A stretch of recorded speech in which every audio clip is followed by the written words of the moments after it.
Senhor Jesus, é um pedido seu.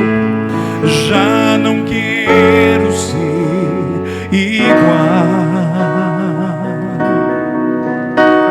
Renova-me, Senhor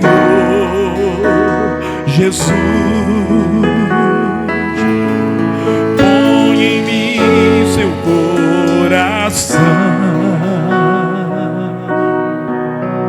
porque tudo que há dentro de mim necessita ser mudado, Senhor. Porque tudo que há dentro do meu coração necessita mais de ti. Então juntos adore a Deus, cante. Renova-me, Senhor Jesus. Peça isso para Ele. Já não quero ser igual. Renova-me, Senhor Jesus.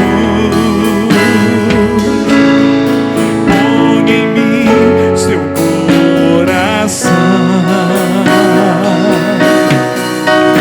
porque tudo que há dentro de mim necessita ser mudado, Senhor.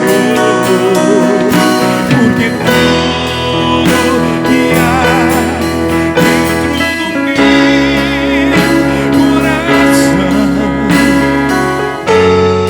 necessita mais de ti. Mais uma vez, renova-me, Pai. Renova-me, Senhor Jesus. Já não quero ser igual. Já não quero ser igual.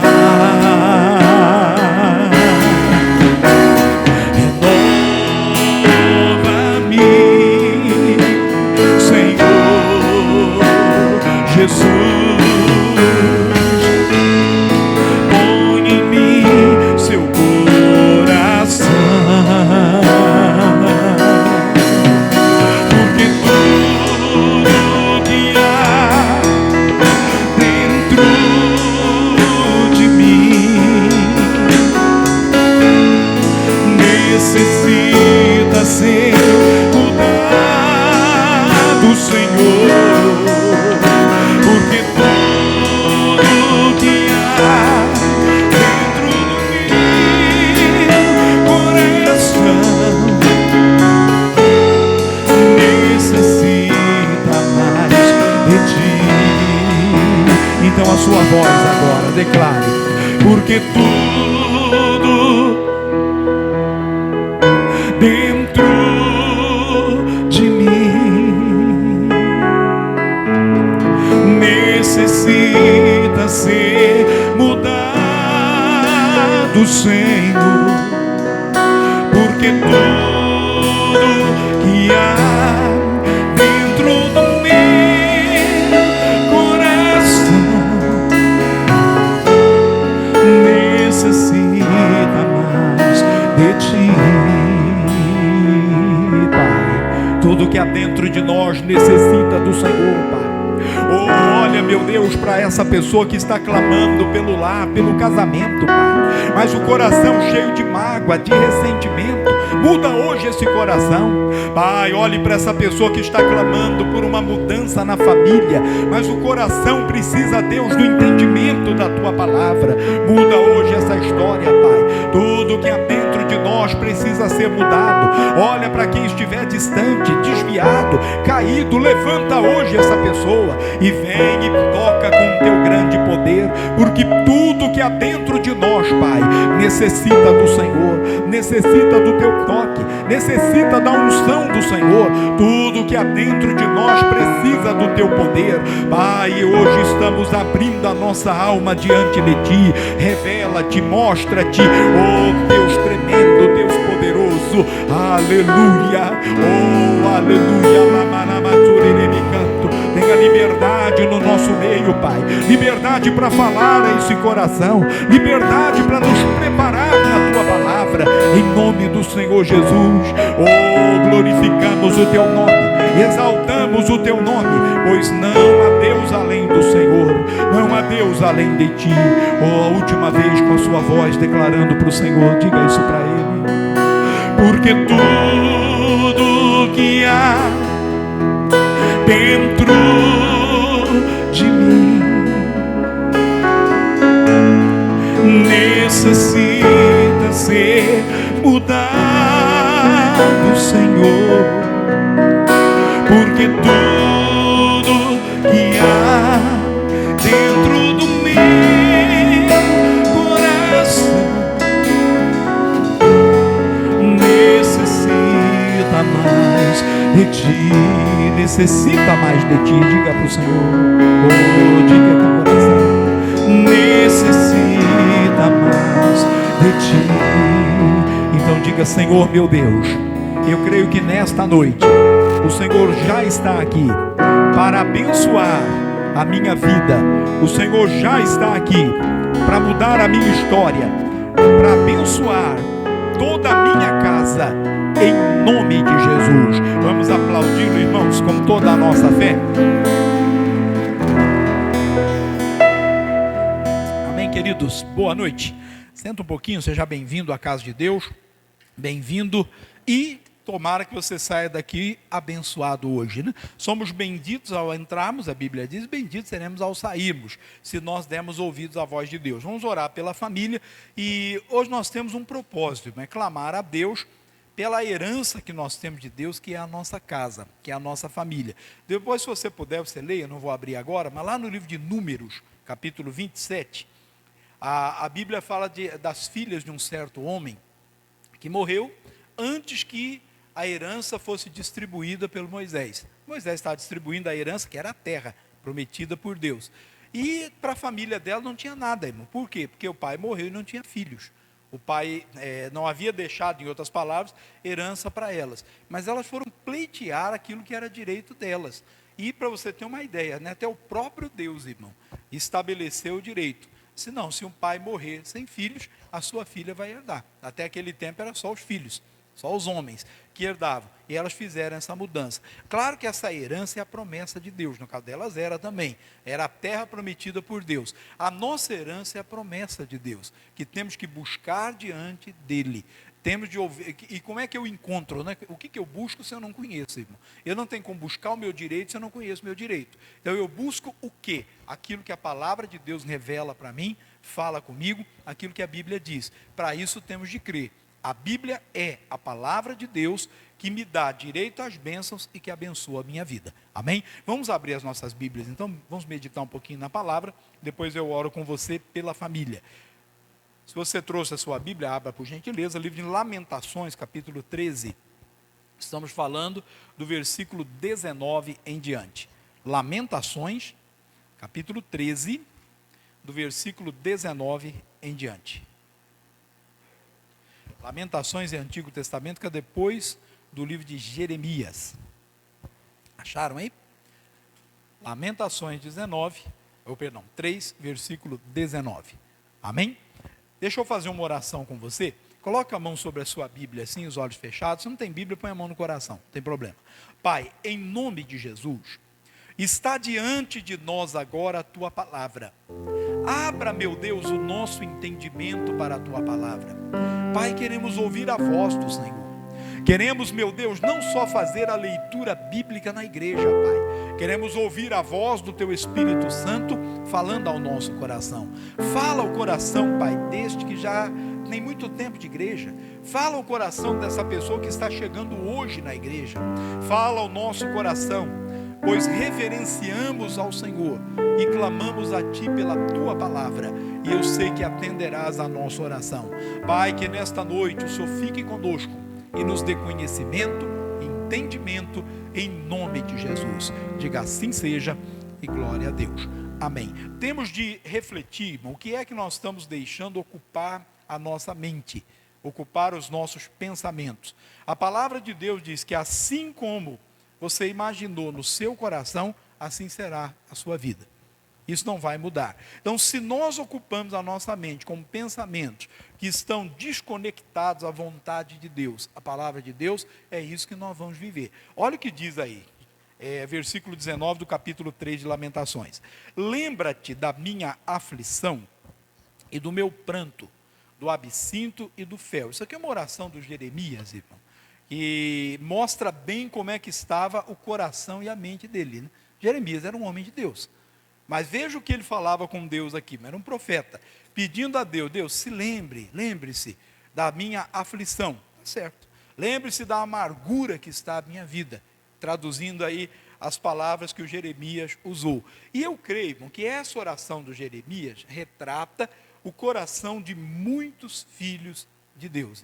Tudo que existe no coração é amargura, é tristeza, é lamentação. Por quê? Porque a pessoa só se lembra do problema, só traz à mente o problema, a situação difícil que ele está vivendo. E essa amargura da alma, da mente da pessoa, se reflete na vida dela, na maneira da pessoa falar. Tem gente que você conversa com ela, está sempre mal-humorada, é ou não é verdade? Às vezes está sempre mal-humorado, na igreja é assim, mas em casa é diferente. Não é, irmão, o casamento não dá certo por causa da amargura que ela tem na alma. A maneira dela falar, você conversa com a pessoa e está sempre triste, sempre confessando que ele não consegue, que não dá jeito, a vida dele não muda, a minha família não vai mudar. Isso é reflexo daquilo que está na mente dele, se reflete na maneira da pessoa agir, às vezes até na própria oração que ela faz uma oração cheia também de amargura, cheia de tristeza. Deus, tem misericórdia de mim, Deus, não aguento mais, Deus, olha para a minha vida. Mas não é bem isso que Deus mandou fazer. Ele diz que temos que entrar pelas portas do Senhor, não é com amargura, mas com louvores. O salmista diz, entrando pelas portas dele com louvores, nos seus atos com ações de graças. Então nós não temos condições de entrar na presença de Deus com amargura de coração, com amargura de alma. Mas por que isso acontecia? Voltando lá para o Jeremias, né? Só se lembrava do cativeiro, ele estava no cativeiro, só se lembrava disso, só se lembrava da opressão que eles estavam vivendo. Isso foi se traduzindo na vida dele aqui, até na maneira dele falar com Deus. Mas depois ele vai mudar um pouquinho, mas vamos continuar lá. A minha alma certamente se lembra e se abate dentro de mim. Aqui já é o entendimento que eu quero parar com você, estudar um pouquinho mais com você.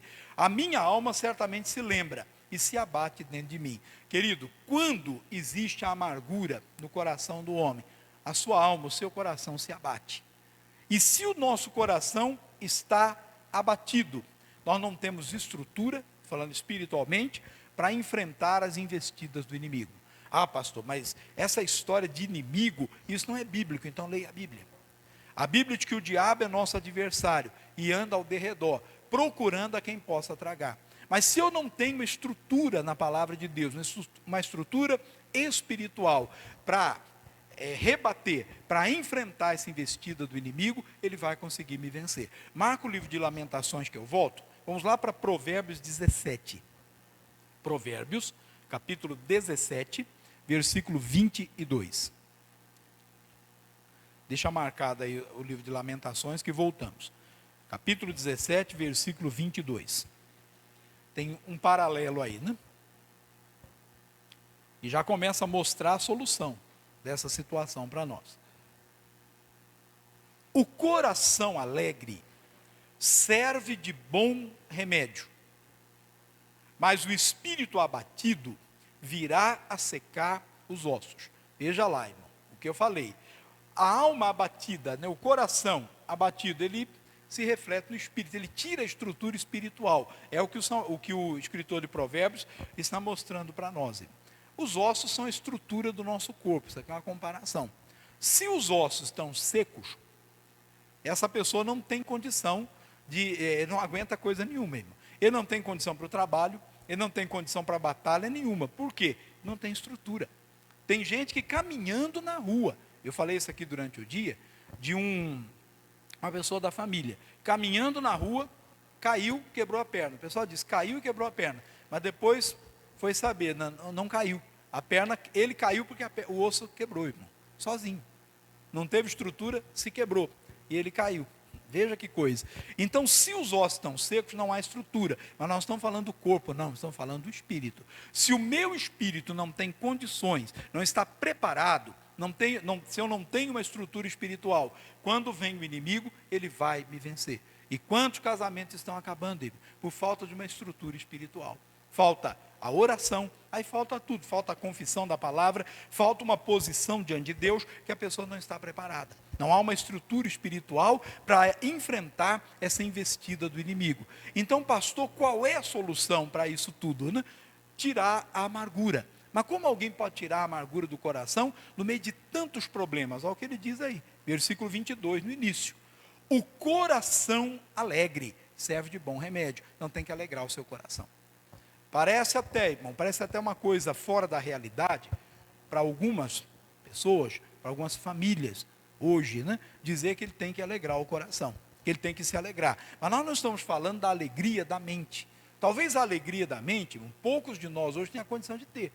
A pessoa passa um momento difícil, enfrenta uma realidade difícil, você tem uma preocupação.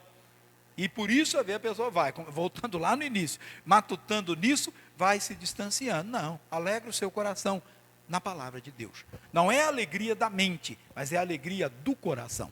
Se nós olhamos, irmão, com os olhos naturais para tudo que acontece conosco, talvez para a nossa família, olhamos com os olhos naturais para aquilo que está acontecendo, as brigas, os desentendimentos, a separação, a enfermidade, a condição financeira. Se nós olhamos com os olhos naturais, o coração vai se amargurar.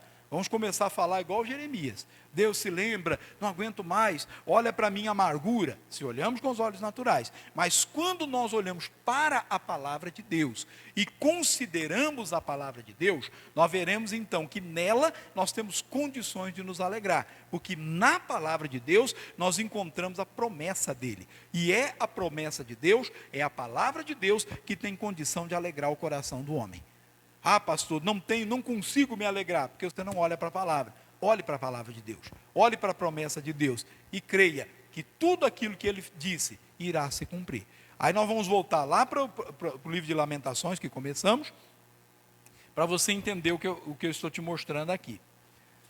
Aí mudou um pouquinho a oração do Jeremias, irmão. Ele começou a refletir, certamente, né? Mudou um pouquinho. Disso me recordarei no meu coração, por isso tenho esperança. Ué, pastor, mas ele acabou de falar aqui, né, do absinto, do fel. Sabe o que é fel, né? É um negócio amargo, né? Que é um líquido amargo que o animal tem, eu acho que a gente tem também isso aí. É um líquido bem amargo. Ele estava cheio de amargura. Pois é, mas ele se recordava, não é do que ele falou lá atrás, não. É do que ele vai falar agora. Disso me recordarei, por isso, no meu coração, por isso tenho esperança. Veja aí o versículo 22. As misericórdias do Senhor são a causa de não sermos consumidos, porque as suas misericórdias não têm fim. Então ele começou a se lembrar disso. As misericórdias do Senhor são a causa de não sermos consumidos. Se lembre da palavra de Deus, irmão. Ele começou a meditar. Ora, estamos no cativeiro. Por quê? Porque não firmamos a nossa vida na palavra de Deus. Por isso fomos levados cativos. Fomos advertidos, e se você conhece a história do povo de Israel, você verá que isso é uma realidade. Foram advertidos, Deus enviou a palavra, mas não se emendaram, irmão. Continuaram da mesma maneira, foram levados para o cativeiro. Mas o Jeremias entendeu, se estamos aqui com vida, as misericórdias de Deus não permitiram que fôssemos consumidos, Deus vai mudar esse cativeiro. E vai mudar, irmão. As misericórdias do Senhor são a causa de não sermos consumidos. Porque as suas misericórdias não têm fim, não tem. Deus é misericordioso conosco e vai virar esse cativeiro. E trazendo para a nossa realidade. Deus é conosco e vai nos abençoar. Eu falei uma vez aqui, vou repetir para você. O que eu falei com uma pessoa também. A pessoa se lamentando, pastor, que essa pandemia está acabando com a minha vida e murmurando. Falei, amigo, você está vivo, né? Nós estamos hoje no Brasil, numa realidade, mas não só no Brasil. Se fala de Brasil, parece que é só aqui que acontece isso. Mas nós temos hoje caminhando para 600 mil pessoas que perderam a vida só nessa pandemia. A situação é grave. Tomara que já possamos falar no passado, né? Foi grave, mas Deus preservou você, irmão. Deus guardou a sua vida. Você tem que se alegrar. Se Deus permitiu que você estivesse aqui, é porque tem um plano na sua vida. Se Deus guardou a sua família, é porque tem um plano na sua família. E isso Jeremias começou a meditar e o seu coração se alegrou. Comece a meditar na promessa de Deus, irmão. A se alegrar pela promessa de Deus. Há uma promessa de Deus sobre a sua vida. Ora, a Bíblia diz: crê no Senhor Jesus Cristo e será salvo tu e a tua casa. Essa é a promessa de Deus. Se alegre nela. Ore pela salvação da sua família. Você não vai pôr no coração, né, como uma senhora falou para nós uma vez, falou para minha esposa. Ela falou: não, irmã, o filho era viciado. E a Rose falou para ele: a senhora ora pela salvação dele. Ela falou: não, irmã, eu não quero nem que vá para o céu, não. Só ele deixar de beber já está bom. Coitada, nem sabia o que estava falando, irmão. Ele podia deixar o vício e passar a eternidade no inferno, então para ela estava bom demais, né?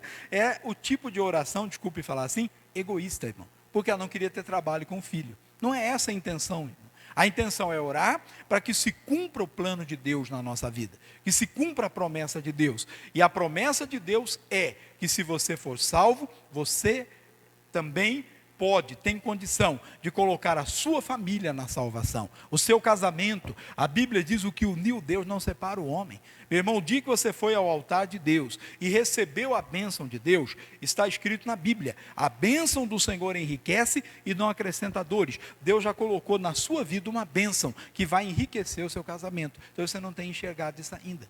No dia que você foi ao altar de Deus e recebeu uma bênção de Deus, ali no seu casamento, já tem a semente da alegria que você está procurando.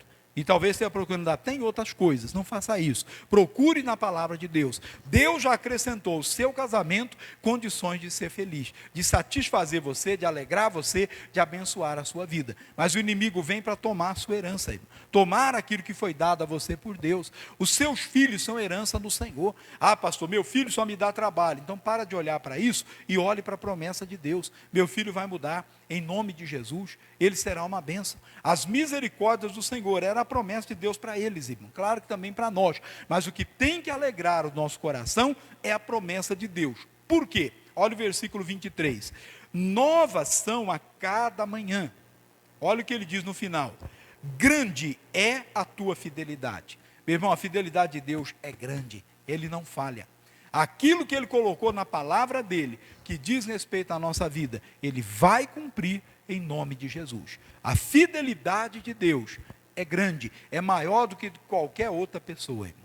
Às vezes o homem faz promessas e volta atrás na sua promessa. Ah, mas você prometeu. Não, tudo bem, eu prometi, mas não sabia o preço, né? Eu prometi, mas não sabia que era tão difícil, não sabia que era tão trabalhoso. O homem volta atrás. Meu querido, o que Deus promete, Ele cumpre. Cada promessa de Deus se cumprirá. Grande é a fidelidade de Deus. O que você encontrou na palavra. Agora, sem a palavra não adianta, irmão. Eu não tenho condição de orar a Deus com as minhas palavras ou com os meus argumentos. O Senhor Jesus um dia disse que Ele não recebe humano testemunho, irmão. Ele não recebe testemunho de homem. O que isso quer dizer? A minha palavra diante dele não é coisa nenhuma, irmão. Eu não tenho que orar com o meu argumento, falar a Deus com os meus argumentos. O argumento que me leva a Deus é a palavra, é a promessa de Deus. Ele não vai cumprir a minha palavra, ele vai cumprir a palavra dele. Ele vela sobre a palavra dele para cumpri-la. Então eu posso passar, irmão, o dia inteiro pulando, sapateando, fazendo sacrifício, fazendo tudo. Se não tiver a palavra de Deus, nada vai acontecer. Agora, você pode crer que se você guardar a promessa de Deus, cada palavra de Deus vai se cumprir na sua vida. Vamos terminar a leitura aqui, quero ler alguns versículos com você. Versículo 24. A minha porção é o Senhor, diz a minha alma, portanto esperarei nele. Olha que bonita essa palavra. Irmão. A minha porção é o Senhor. Ah, mas eles estavam no cativeiro, mas a minha porção é o Senhor, eu vou esperar em Deus. Essa terra eu posso até estar aqui, mas não é meu lugar. A minha porção é o Senhor. É nele que eu tenho que estar. Ah, pastor, estou numa luta. Sim, mas essa luta vai passar, porque Deus é em Deus que eu estou. E se eu estou em Deus, eu posso alegrar o meu coração. Para terminar, bom é o Senhor para os que se atém a Ele, para a alma que o busca. Veja lá, Deus é bom, irmão. É bom para quem? Para quem dá atenção a Ele, para quem para diante dEle, para quem escuta aquilo que Ele fala. Deus é bom para aquele que o busca. Mas se eu não buscar, não vou conhecer a bondade de Deus, irmão. Quantas pessoas hoje, eu falo sempre isso na igreja, irmão, a pessoa enfrenta uma crise no lar, mas ela não vem para a igreja para orar pela família. Às vezes até despreza, troca por qualquer outra coisa. Não faça isso. Bom é o Senhor para os que esperam nele. Põe isso no seu coração. Bom é o Senhor para os que esperam, porque se atém a Ele, para a alma que o busca. E se você buscar a Deus, você vai conhecer a bondade de Deus. A bondade de Deus não é como a do homem. O homem empresta um ombro para você chorar, né? E deixa você reclamar, escuta, às vezes não está nem ouvindo o que você está falando. Já te aconteceu isso, não? Você está contando um problema para alguém? Já te aconteceu isso? Falando, você está abrindo o coração, não, está acontecendo isso, eu acho que é por isso. Quando você vai ver, a pessoa fala outra coisa que não tem nada a ver com o que você falou, por quê? Ela nem te ouviu, irmão. A bondade de Deus não te empresta o ombro para chorar, resolve o seu problema. Bom é o Senhor para aquele que o busca. Se você estiver buscando a Deus, Deus vai se mostrar para você. Agora é o último realmente, não vou ler mais nenhum outro não. Bom é ter esperança e aguardar em silêncio a salvação do Senhor. Coloque isso no seu coração. Bom é ter esperança, não é ficar murmurando não, é aguardar a operação de Deus na minha vida. Se eu orei, se eu clamei a Deus, se eu levei a minha causa diante de Deus, Ele vai se manifestar em nome de Jesus. Glória a Deus. Nós vamos orar pela nossa família. Então, queria que você ficasse de pé, em nome de Jesus. Fique de pé. Feche os seus olhos, então, em nome de Jesus. Pai, eu quero o Teu poder, a Tua graça e misericórdia, entrando agora, Pai, em operação na vida desta pessoa. Pai, eu quero que o Teu poder se manifeste, dando vitória a esta pessoa, Deus. Esse que está, Pai, atribulado, que tem alguém enfermo, doente em casa. Pai, não importa o que essa pessoa esteja enfrentando, que o Teu poder se manifeste nela agora, quebrando todo laço e toda ação do inimigo, desfazendo toda a obra das trevas que está nessa vida, em nome de Jesus. Pai, que o Senhor venha para restaurar esse lar, restaurar esse casamento, libertar esse filho. Pai, que o Teu poder se manifeste, transformando completamente esta vida. Pai, eu oro e abençoo cada pessoa, Pai, que está assistindo esse vídeo ou que está aqui na igreja, que o Teu poder se manifeste. E eu digo ao diabo, fora dessa vida, pega o seu mal agora e vá embora, em nome de Jesus. Obrigado, Senhor. Te louvamos e te agradecemos de todo o nosso coração. E você diga, eu creio